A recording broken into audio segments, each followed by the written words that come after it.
Y ahí estaba yo, postrado frente a una computadora recibiendo información de todo tipo, después de haber leído un poco y tratando de asimilar todo lo que pasaba por mi cabeza. Y en un buen día me topé con esto. Turritopsis nutricula.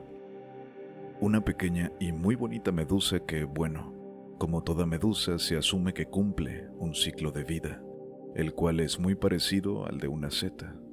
Hay la unión de dos gametos que se convierten en un pólipo, en una base firme como una piedra, que crece para convertirse en una colonia de pólipos. Y la corona de esa colonia, con una forma similar a una planta, es la medusa, que es desprendida para seguir cumpliendo un ciclo de reproducción.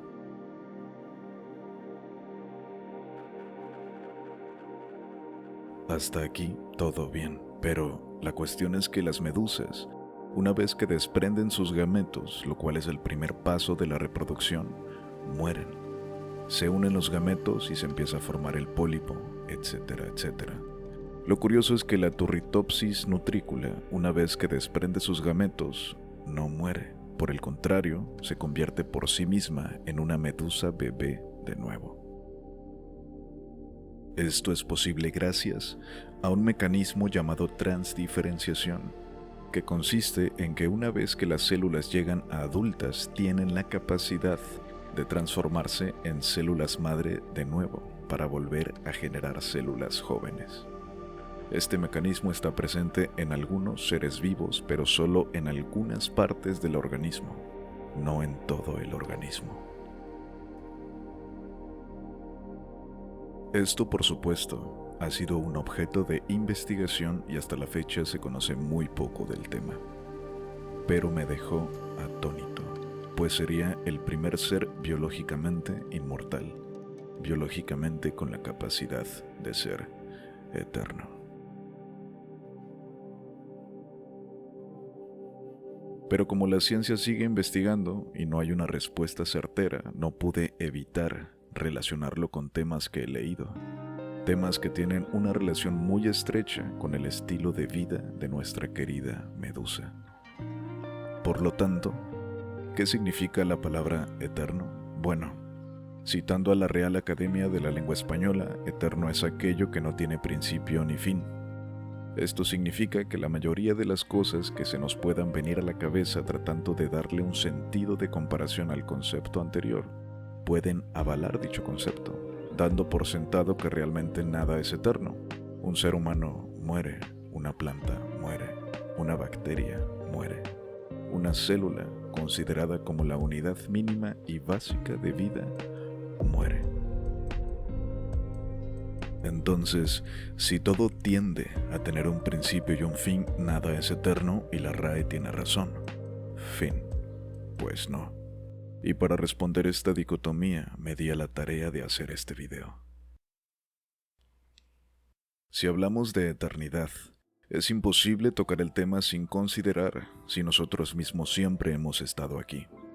El Homo sapiens, o lo que podríamos catalogar como ser humano moderno, tiene rastro en la Tierra desde hace 200.000 y 300.000 años, lo que implícitamente quiere decir que nuestra existencia no ha sido infinita y, por consiguiente, tampoco eterna. Pero vamos un poco más atrás, Australopithecus. Este fue un homínido que fue parte de la familia taxonómica del Homo sapiens y que existió hace aproximadamente 4 millones de años.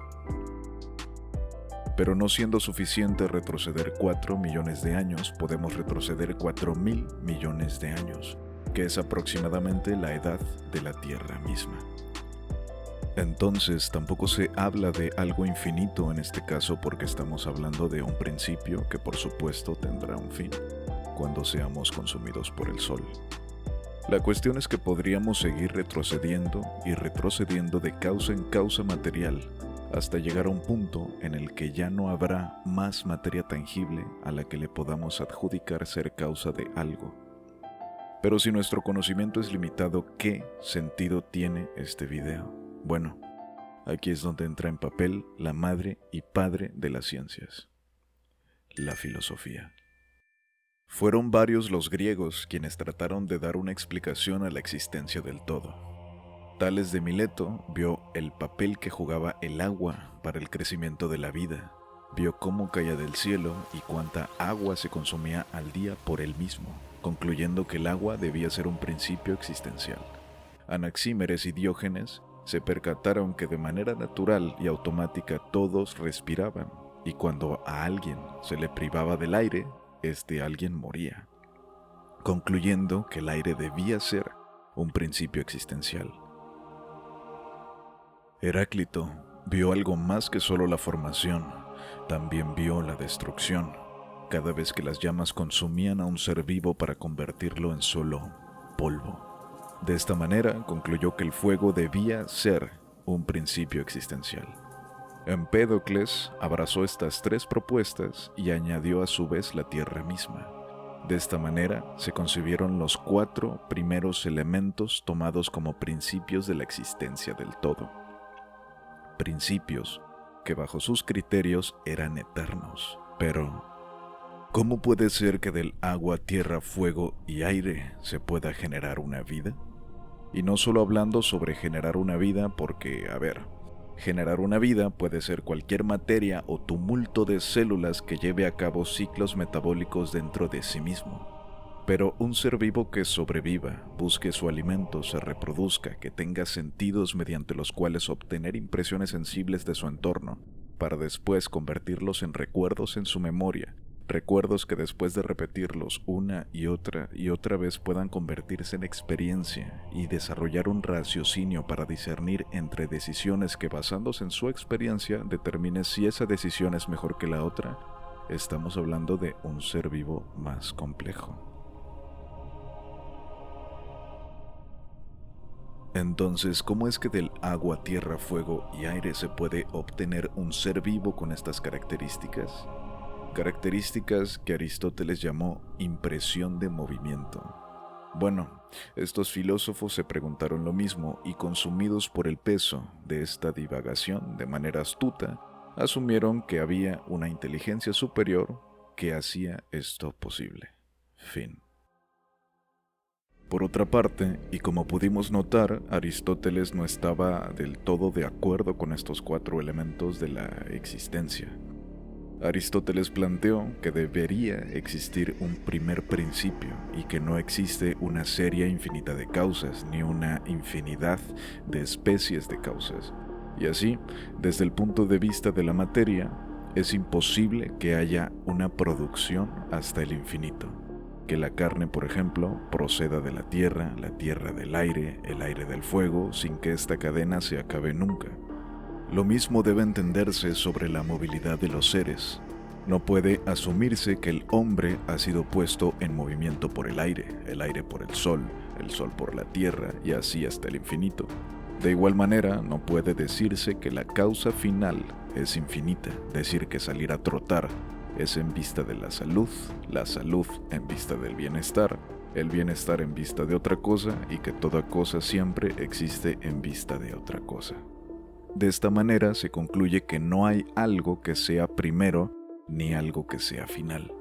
No hay ni uno ni otro, pero hay algo que sí hay, y es algo que hemos estado ignorando desde que empezó este video, y es algo que está presente en cada una de estas teorías, y es el devenir. El significado de devenir es llegar a ser. También se entiende como suceder, haciendo referencia a una sucesión o a un descenso.